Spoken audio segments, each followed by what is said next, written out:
Olá, tudo bem com você, desbravador? Espero que esteja tudo bem com você, que você tenha tido uma semana maravilhosa. Gostaria de convidá-lo para, neste momento, estudar comigo o cartão chamado O Mistério dos Dois Livros. Ele pertence às crianças de 13 a 15 anos. O nosso estudo de hoje se encontra na página 36. Ele é intitulado E os Dinossauros. Me acompanhe, por favor, na leitura. O processo de fossilização requer que um animal seja totalmente coberto por água e areia antes que seus tecidos apodreçam, até que o formato dos ossos é mineralizado, deixando um fóssil. No mundo inteiro encontramos quilômetros de gigantescos fósseis. Então, o que seria capaz de soterrar animais como o argentinossauro, de 20 metros de altura, ou enterrar de uma única vez manadas inteiras de dinossauros do tamanho de caminhões? Mas eles deliberadamente se esquecem de que há muito tempo, pela palavra de Deus, existiam céus e terra, e esta formada da água e pela água. E pela água o mundo daquele tempo foi submerso e destruído, segundo Pedro, capítulo 3, versículo 5 ao versículo 6. Entendendo como o dilúvio formou os fósseis. Cumpra o requisito 7.1 de pioneiro, aprendendo sobre a história do dilúvio e o processo de fossilização. O dilúvio não foi apenas uma chuva de 40 dias. Cientificamente, se apenas chovesse por 40 dias, por mais forte que fosse a chuva, não haveria acontecido o dilúvio. A terra não teria sido alagada. Os continentes não teriam sido separados. A vegetação e a grande maioria dos seres humanos e animais não teriam morrido. O ecossistema não teria sido bruscamente alterado. Algo muito maior do que chuva aconteceu, desbravador. Olha o que diz. Romperam-se as fontes do abismo, ou seja, ocorreram terremotos, tsunamis continentais e vulcanismos que, durante um ano, mudaram completamente a Terra, levando muitas espécies à extinção. A Terra tem camadas como um bolo. Se pudéssemos cortá-la, veríamos os fósseis separados na ordem em que foram soterrados durante e após o dilúvio. Leia o gráfico a seguir de baixo para cima. Eu não vou ler o gráfico com você para ganharmos tempo, já que o assunto de hoje é um pouquinho amplo. Mas eu gostaria que você lesse, porque é um assunto muito interessante. Leia de baixo para cima. Como eu não sou formado nesta área, o meu conhecimento é bem superficial. Mas, se você quiser pesquisar mais sobre este assunto, ele é rico em informação. É muito bom ver, muito interessante entender que a existência dos dinossauros não é uma contradição à Bíblia, ao que a Bíblia ensina. Pelo contrário, as duas coisas coincidem. Existiram dinossauros. A Bíblia fala de grandes animais. Porém, por causa do dilúvio, foram levados a quase completa extinção. Existem muitos autores, artigos relacionados a isso, se um dia você tiver o interesse de conhecer mais. Seguindo na página 38. Deus julgará a terra nos eventos finais. A história do dilúvio explica a origem dos fósseis de animais e plantas, de todos os tamanhos que foram sepultados pelo juízo que caiu sobre homens ímpios que dominavam a terra naquele tempo. Lembre-se, o dilúvio ocorreu porque a maldade humana ultrapassou um limite que seria irreversível. Transformar o homem até então mau em alguém bom. O homem foi muito além do que Deus conseguiria transformá-lo. O homem ergueu um muro contra a atuação do Espírito Santo. de modo que a única alternativa para a existência, sobrevivência, era a destruição desses ímpios. Muitos autores dizem que se estes povos horríveis, também Sodoma e Gomorra, já os incluindo, não tivessem sido destruídos pelo juízo de Deus, a terra hoje seria muito, muito, muito pior do que ela já é, em termos de violência, em termos de mentira, de ódio, de discriminação, entre tantas outras questões. Mas esta história também ilustra os eventos finais e o juízo que está por surpreender a muitos. Complete e entende como as pessoas estarão perto da volta de Jesus e avalie as semelhanças da descrença e indiferença dos homens antes do dilúvio. Como foi nos dias de Noé, assim também será na vinda do Filho do Homem, pois, nos dias anteriores ao dilúvio, o povo vivia comendo e bebendo, casando-se e dando-se em casamento, até o dia em que Noé entrou na arca. E eles nada perceberam, até que veio o dilúvio e levou a todos. Assim acontecerá na vinda do Filho do Homem. 2 homens estarão num campo, um será levado e o outro deixado. 2 mulheres estarão no trabalho no moinho, uma será levada e a outra deixada. Portanto, vigiem, porque vocês não sabem em que dia virá o seu Senhor. Mateus 24, 37 a 42.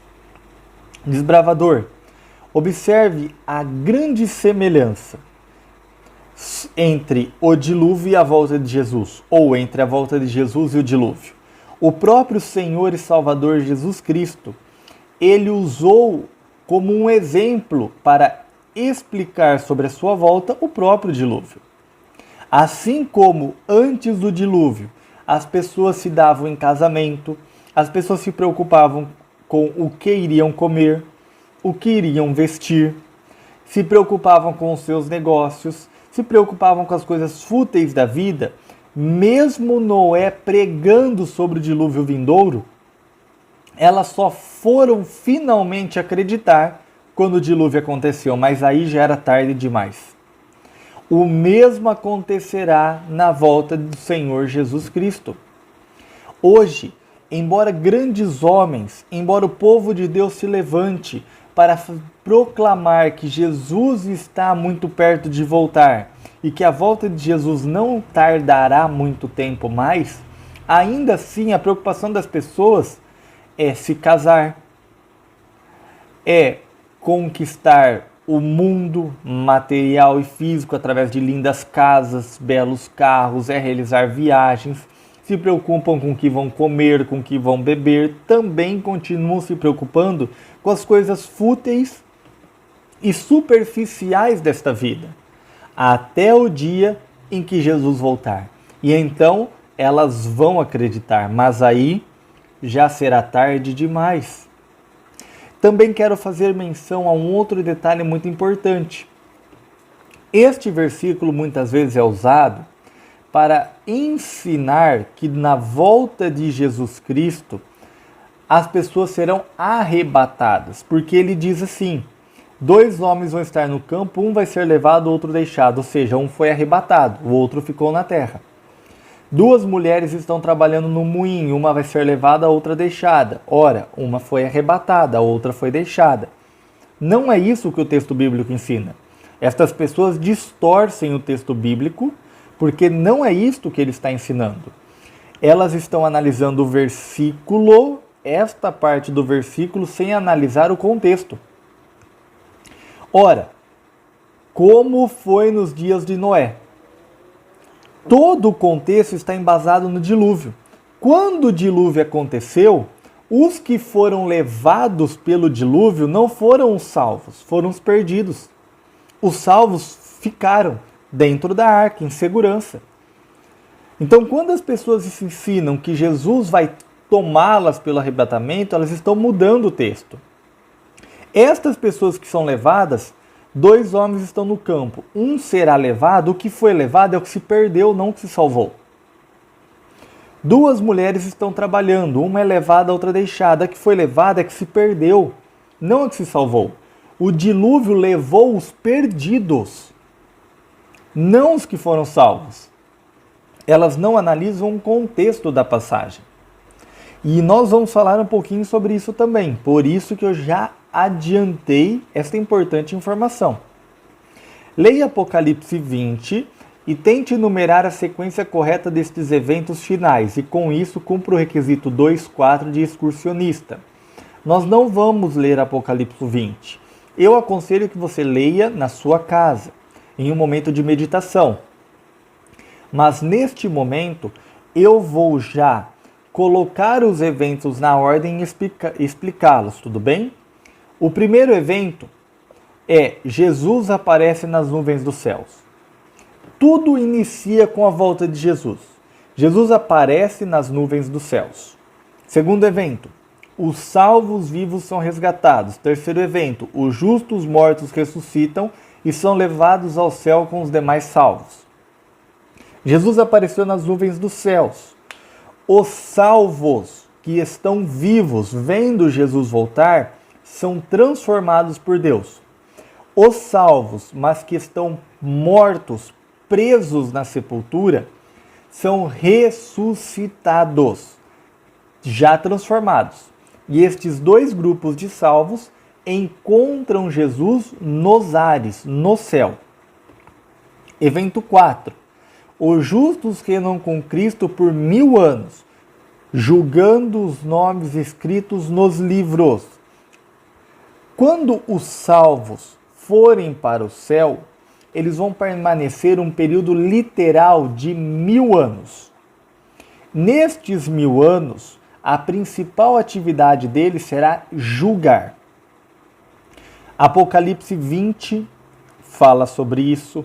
1 Coríntios capítulo 6 fala sobre isso. A principal atividade deles é o julgamento.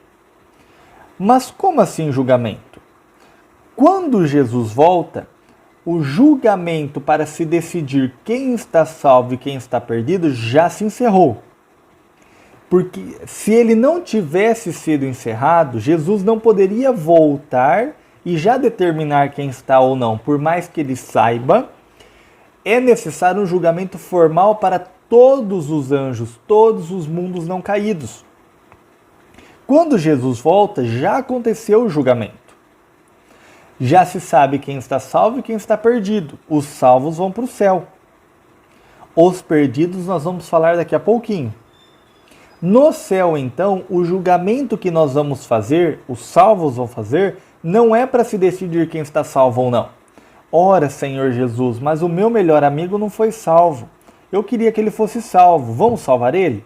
Não. Os salvos não vão mudar o julgamento de Deus. Os salvos vão julgar o julgamento de Deus. Ficou confuso? Os salvos, eles vão julgar, verificar, comprovar se Deus foi justo no julgamento dele. Mas por que isso, William? Primeiramente, porque Deus é misericordioso. Deus, por ser Deus, estar acima de tudo e de todos, não deve nenhuma satisfação a nós pecadores. Nenhuma satisfação até mesmo aos seres não caídos, porque Ele é Deus. Mas ainda assim, em extrema humildade, em extremo amor, Ele vai explicar os porquês do seu julgamento. O julgamento que vai ser realizado no céu será embasado em descobrir o porquê as pessoas estão ali e outras pessoas não. No céu nós vamos ter duas grandes surpresas. Primeiro, nós vamos encontrar pessoas que achávamos que estariam perdidas. E segundo, nós não vamos encontrar pessoas que achávamos que estariam salvas. Então eu cheguei no céu e lá eu encontro o meu vizinho. Só que o meu vizinho, ele era uma pessoa horrível, é apenas um exemplo. O meu vizinho, ele matava todos os animais da rua com veneno, ele matava os pombinhos, os passarinhos, ele xingava o dia inteiro, Ele ouvia músicas horríveis, ele usava drogas, ele roubava, ele já chegou a matar pessoas. Ele era uma pessoa que odiava crianças, ele fazia tudo de errado, tudo. Eu chego no céu e a primeira pessoa que eu encontro é o meu vizinho. É natural que uma dúvida paire no meu coração, mas o que ele está fazendo aqui? Será que Deus não errou no julgamento? Aí eu começo a procurar no céu uma pessoa que eu acho extremamente santa. Então lá no céu eu quero muito encontrar o meu pastor. E procuro no céu e não acho pastor. E descubro que o pastor não foi salvo. Ora, mas o meu pastor era uma pessoa totalmente comprometida com o evangelho. Era uma pessoa santa, diferenciada, estudiosa. Era uma pessoa atenciosa, era uma pessoa bondosa. Era uma pessoa que exalava Cristo. Como ele não foi salvo? Será que Deus não errou no julgamento? Para que não tenha nenhuma sombra de dúvida no coração humano, Deus vai abrir os livros. Talvez você não saiba, porém, anjos marcam, anotam, registram cada atitude nossa, daquilo que fizemos de certo e também daquilo que fizemos de errado. Para que neste dia os salvos possam abrir os livros e verificar o que de fato aconteceu. Ora, o vizinho do William, ele foi uma pessoa horrível pela grande maioria da vida dele, mas um dia ele ouviu uma pregação. E essa pregação tocou tão profundamente o coração dele que ele se arrependeu de todos os pecados. Ele indenizou aqueles que havia prejudicado financeiramente. Ele pediu desculpa para todos que havia ofendido, machucado. Ele aceitou as sentenças devido aos seus maus erros e fez tudo por amor a Cristo. Ele se arrependeu, ele foi transformado, ele se tornou alguém que testemunhava do amor de Jesus. Vai estar registrado no livro e eu vou entender então que Deus julgou corretamente. Deus foi justo no seu julgamento. Aí eu vou ver o relato do pastor, lembrando que é apenas um exemplo. E lá eu vejo que no finalzinho da vida dele, ele se desviou dos caminhos de Deus. Ele não queria nem saber de Deus, ele não queria mais ser salvo. Ele achou que era tudo uma mentira, uma perca de tempo. Ele abraçou com todas as forças os pecados deles. E infelizmente perdeu a salvação. E eu vou ver que Deus não errou no julgamento. Os livros, o julgamento que os santos vão fazer no céu, segundo Apocalipse, serve para isso, para que não exista dúvida no coração dos salvos. Olha que lindo, por parte de Deus essa atitude. Continuando, quinta atitude. Desce a nova Jerusalém dos céus. Então, os salvos ficam no céu por 1000 anos literais. Terminou os 1000 anos, a morada final dos salvos não vai ser o céu. A nova Jerusalém, que é a cidade que Deus está preparando para nós, vai descer do céu e vai vir para esta terra. A terra vai ser a capital do novo mundo, do universo todo, porque o trono de Deus vai estar aqui. Então terminou os 1000 anos, o evento que marca a terminada dos 1000 anos é a descida da Nova Jerusalém. Sexto, os ímpios mortos ressuscitam. Se nós olharmos Apocalipse capítulo 20, versículo 5, como nós vamos ver adiante, nós vamos ver que os mortos vão ressuscitar só depois que completar os 1000 anos. Sétimo, fogo desce do céu e destrói Satanás e os ímpios. Deixa eu explicar o contexto todo, desbravador. Na volta de Jesus, os ímpios, os perdidos, os pecadores que não se arrependeram, não quiseram relacionamento com Jesus, eles vão morrer. Os seus corpos vão estar atirados, esticados de uma outra extremidade da terra. O diabo, segundo Apocalipse capítulo 20, vai ficar preso por causa disso. Apocalipse 20 diz que um anjo vai descer do céu, vai amarrar o diabo e vai colocá-lo preso no grande abismo durante o milênio. Só que a linguagem de Apocalipse 20 é simbólica. Então eu não posso entender isso como literal, eu tenho que saber discernir o que é simbólico do que é literal. A prisão do diabo se dá por causa da morte de todos os ímpios. E também porque todos os salvos estão no céu. O principal trabalho do diabo hoje, a principal atitude dele é tentar. É levar o ser humano a pecar. Levá-lo a se rebelar contra Deus, a se afastar de Deus. Levar o ser humano a se machucar e machucar outras pessoas, a sofrer. Com isso, ele também faz Deus sofrer.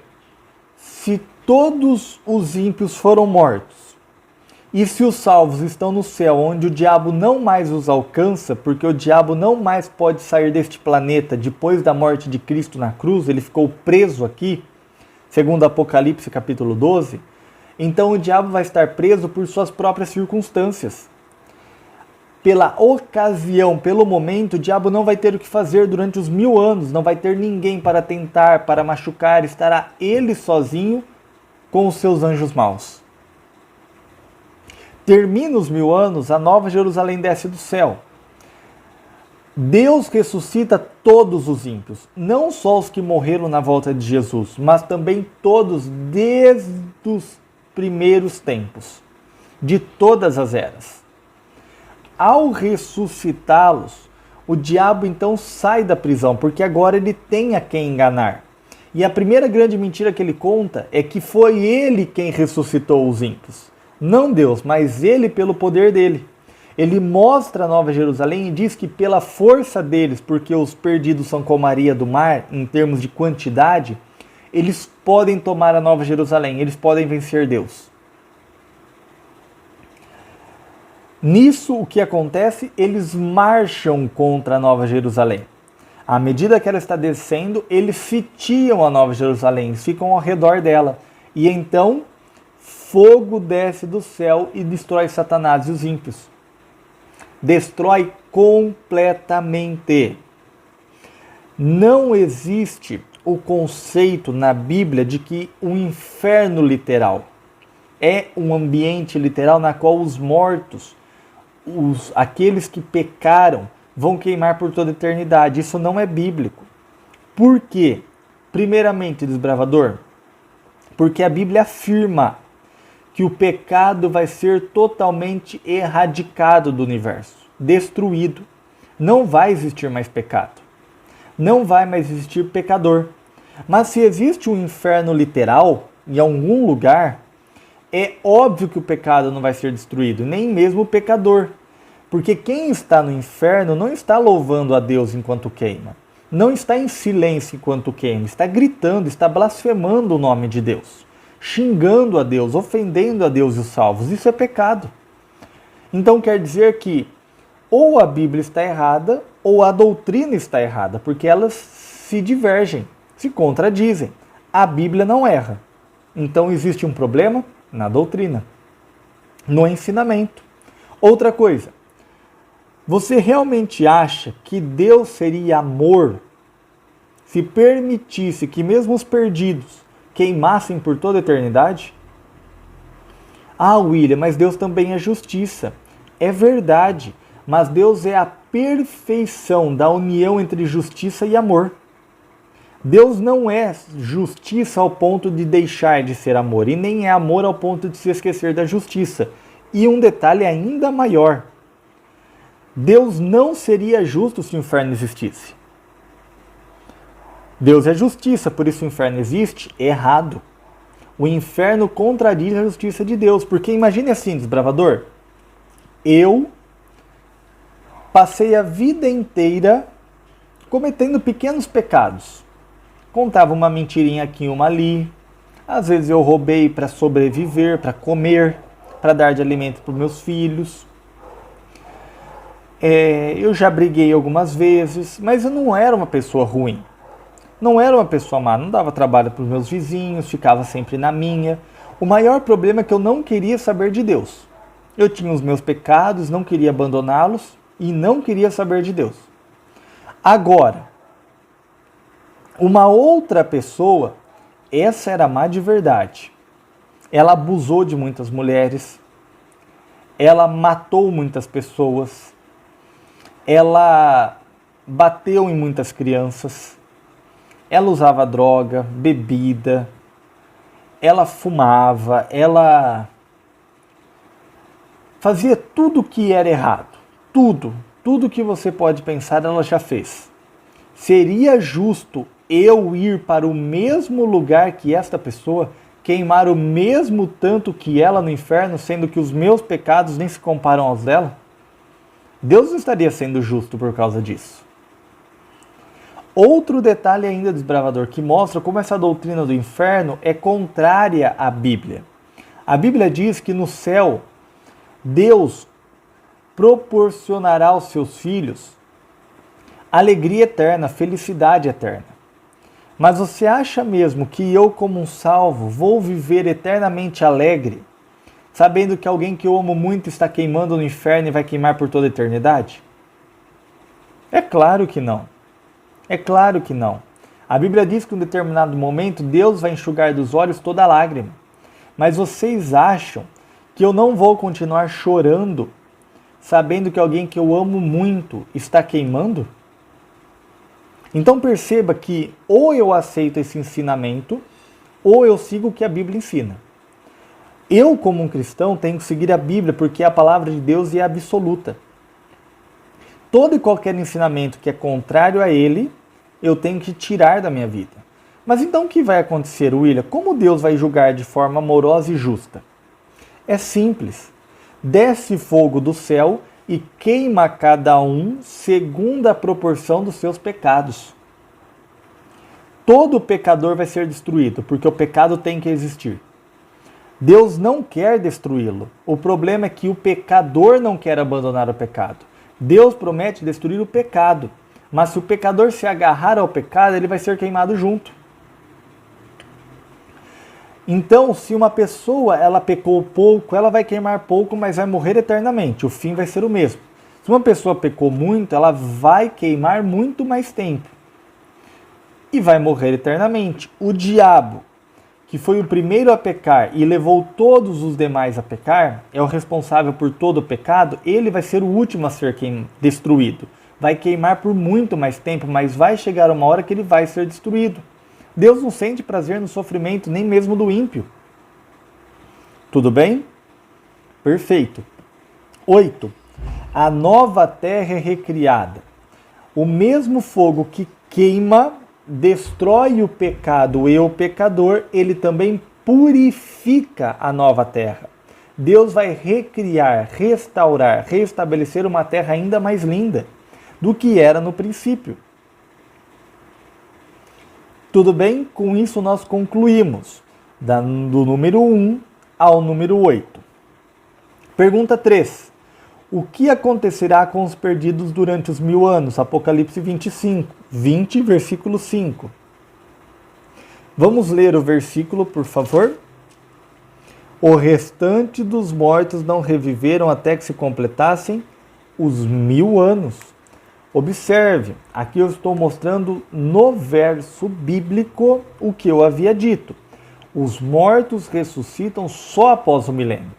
Não faz sentido os mortos já estarem no inferno, porque eles vão ressuscitar para então receber a sentença final. Estarão mortos, não reviverão até se completar os 1000 anos, e Satanás está preso na terra, que ficou desolada e vazia, enquanto estamos no céu com Cristo. Esta é a alternativa correta. Estarão no inferno queimando e sendo castigados? Não. Serão convertidos pelos justos que reinam com Cristo na terra? Não. O período de conversão, de salvação, é enquanto há vida. Depois da morte, ou na volta de Cristo um pouquinho antes dela, com o fechamento da porta da graça, não há mais oportunidade. Se a pessoa não quis ser salva até então, ela não poderá mais ser salva, ela não conseguirá mais ser salva. Pergunta 4. Leia Apocalipse capítulo 21 e, usando o nosso jogo e a bússola do Espírito Santo junto com sua unidade, apresente como você entende e imagina as características do céu e da nova terra. Vai encarar? Chegou a hora de cumprir o requisito 2.1c de guia e decorar o nome das 12 pedras preciosas que são o fundamento da Nova Jerusalém. A Nova Jerusalém, desbravador, Será uma cidade toda feita de ouro, adornada de pedras preciosas. Então, só por isso, você já imagina o tamanho do amor de Deus em nos preparar algo assim. Se hoje nós andamos sobre o asfalto, na Nova Jerusalém nós vamos pisar ouro, como se não fosse nada, como se fosse a terra que aqui nós brincamos. Deus tem proporcionado o melhor para o seu povo. E eu vou, para ajudá-lo, falar o nome das 12 pedras. A primeira, a que compõe a primeira camada, é o jaspe, a segunda camada, a safira, depois a calcedônia, a esmeralda, o sardônio, o sárdio, o crisólito, o berilo, o topázio, o crisópraso, o jacinto e a ametista. Querido desbravador, eu espero que você tenha entendido os eventos que vão acontecer na volta de Cristo e durante o milênio. E o meu maior desejo, o meu apelo é que você decida estar ao lado de Deus. Ora, nós vimos o que vai acontecer tanto para os salvos quanto para os perdidos. Qualquer pessoa inteligente, qualquer pessoa sábia, qualquer pessoa com razão vê que o melhor caminho é o caminho de Cristo. Pode até ser o caminho mais difícil enquanto nesta vida, mas será o caminho de maior recompensa. Somente a vida eterna já vale a pena, e ainda mais ao lado de Deus, em um lugar todo perfeito.